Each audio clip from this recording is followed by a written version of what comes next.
నియోజకవర్గాల అభివృద్ధిలో అందరూ పోటీ పడదామని మంత్రి లోకేష్ పిలుపునిచ్చారు.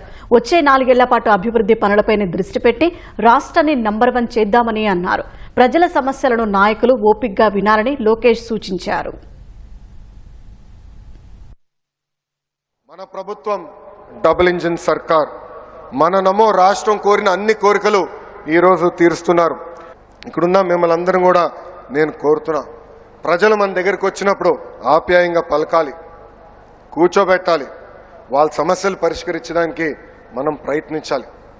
అన్ని సమస్యలు దేవుడు కూడా పరిష్కరించలేరు, కానీ మన వంతు మనం ప్రయత్నించాలని ఇక్కడున్న ప్రభుత్వ ఉద్యోగస్తులందరినీ కూడా నేను కోరుతున్నా.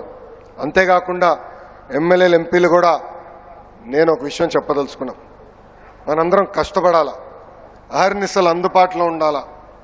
మన నియోజకవర్గానికి ఒక విజనింగ్ ఎక్సర్సైజ్ ఈరోజు గౌరవ ముఖ్యమంత్రి గారు ప్రజెంట్ చేయబోతున్నారు.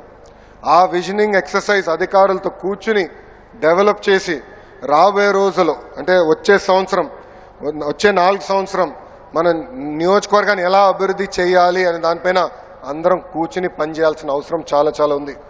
మనందరం పోటీ పడాలి, మన నియోజకవర్గానికి పెట్టుబడులు తీసుకురావాలి. ఆ పోటీతత్వం వల్లనే మనందరం ముందరికెళ్ళచ్చు, మన నియోజకవర్గాన్ని మనం అభివృద్ధి చేసుకోవచ్చు.